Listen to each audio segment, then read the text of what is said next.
All right, well, let's talk about your club, Villa, then, because they're closing in on signing Nice forward Evann Guessand. TalkSport understands they're set to pay £30.5 million.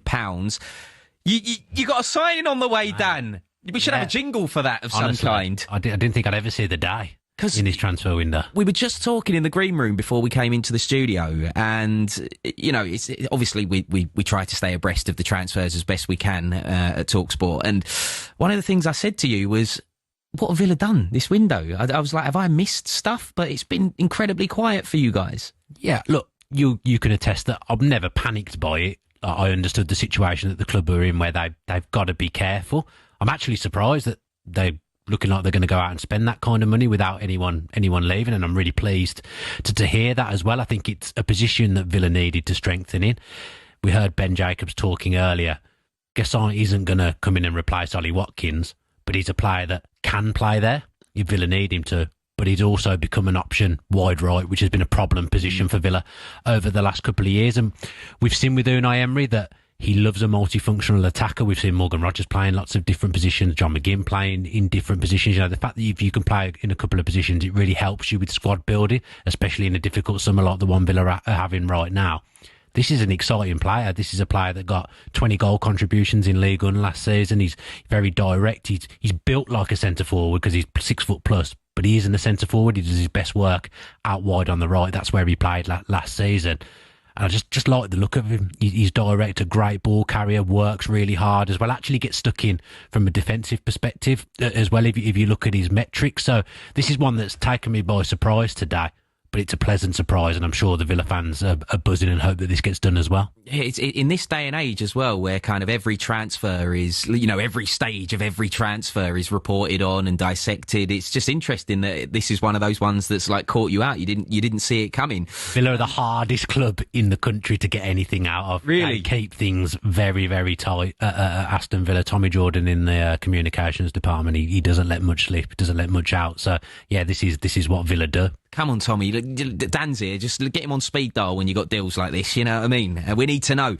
But it's funny because we were just having a discussion, again, before we came on air, about that succession plan for Ollie Watkins. And I know I'm not saying that Guessand is going to be that guy, but you said he can play there because as things stand at the moment, it's Watkins or no one for Villa.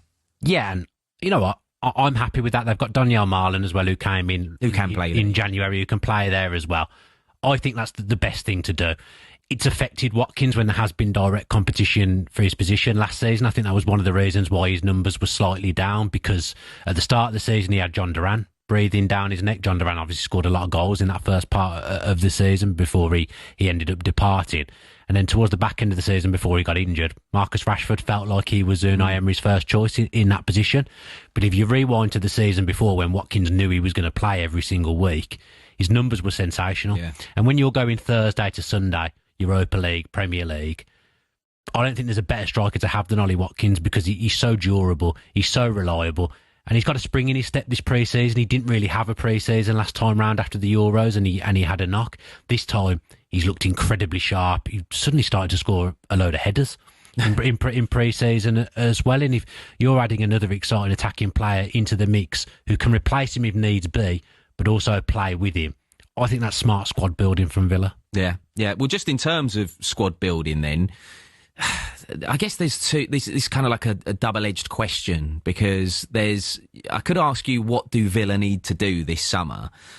But I guess you can also ask, what can Villa do this summer? Because there are PSR restrictions, right? So, yeah, what do you think Villa need to, in an ideal scenario? Let's just take PSR away for a minute. I wish we could. Yeah, I know, right? But what would you like to see Villa do? Let's say PSR wasn't an issue. I mean, within reason. Let's not say something silly. But what would you like to see Villa do? To be honest, they're starting to do it if they get Guessand in. Sorry, I'm struggling with the French accent here, with my Brummie accent. They're well on the way to doing what I think that they need to do, because Villa were toiling in the first half of the season. They went really well in the Champions League, but there was an argument that what they were doing in the Champions League was affecting the league form, and the squad wasn't big enough. I think Villa won 6 of their first 23 games, and lots of draws, dropping silly points that they wouldn't have dropped the season before. But then in January, what happened was they used the loan market really, really well. They sold John Duran, got in Dizazi, got in Rashford, and got in Asensio. Rashford and Asensio raised standards in that squad, and I think they almost revitalised Unai Emery a bit in that second part of the season, and we went on an incredible run, and really, we probably should have got top 5 and got into the Champions League, but we learned how to fight on multiple fronts, and we were competing well in the FA Cup, the Champions League and the Premier League. Like, we didn't come out of it with anything, but we had a good season. Like last season, Rashford and Asensio aren't there anymore. Their input needs replacing, so Guessand is halfway to doing that. I've said it earlier on in the show.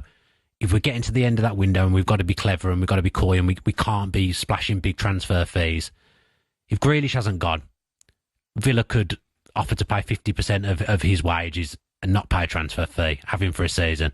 I think that's doable. He's a homegrown player to add to the Europa squad as well. That's what I'd like to see, because that really is replacing Asensio and Rashford with quality. I want to know what Villa fans think of that. Because it'll be 50-50. Yeah, he's divided opinion, it's fair to say. So if you are a Villa fan and you're listening to this right now, do you agree with Dan Bardell? Do you think Jack Grealish would be a good shout? Villa then, come on, how have you been saying it, Dan? Evann Guessand. How's that? Yeah, it's pretty close. Pretty close.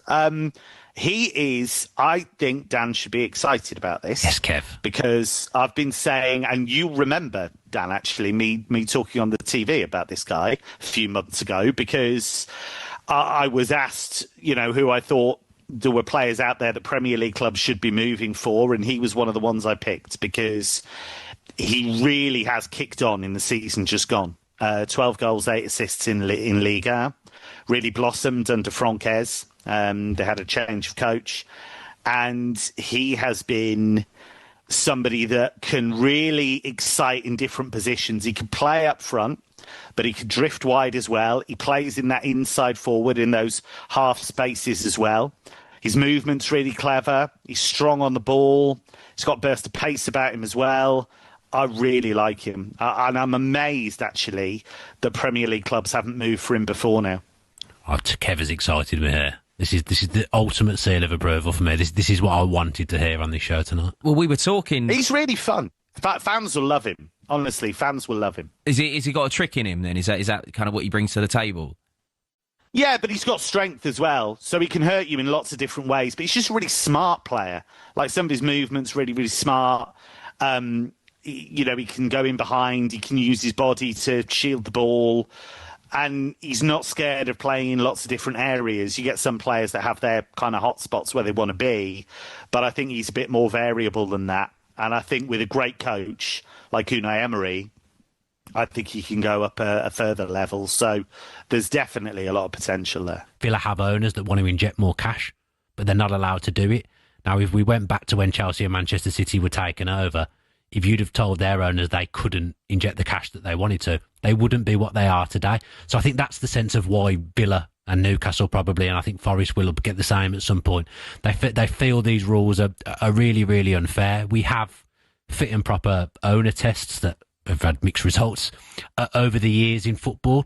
I just think if an owner can prove that they've got the money and they want to invest their own money, and okay, it comes outside of the club's finances, why is that not something that's okay? If you own something, why can't you spend what you want to spend? If you're proving that you've got that money and you're not going to put the club in any trouble, Villa should be able to spend what they want, because I don't remember it being much better than this in my life, being a Villa fan, with the manager that we have, the group of players that we have. And we haven't won anything, but I've seen stuff over the last few years that was a dream before Unai Emery came in, seeing Villa in the Champions League. And we want that to be the everyday. We want that to be the norm. But it's so hard. It's almost a miracle that Unai Emery got us in the Champions League in the first place. I don't think he gets the credit for the job he's done and for that achievement, and we were a good addition like last season. But it feels like the rules make it harder and harder for us to make that a regular occurrence, and that's what we all want, and that can't be right, in my opinion. And just to round up, just to finish, what can Villa do this season? What's a successful season for Villa for you? For me, if we're in and around the top six, and we can win a trophy that we all want, because we haven't won anything since 1996, and that trophy is the Europa League, you're killing two birds with one stone, because you're winning that trophy and you're back in the Champions League. And we've got the best manager to do that. Unai Emery is a Europa League expert. I think he's won it 4 times. That's got to be the ambition this season. He's only lost the Europa League final once, and I won't say which team he was managing at the time, but I'm sure everybody can probably work it out. Right, you are listening to the Transfer Insiders on TalkSport with Ladbrokes, 18+, begambleaware.org, and next we'll turn our attention to Everton and their transfer business, including a certain Jack Grealish.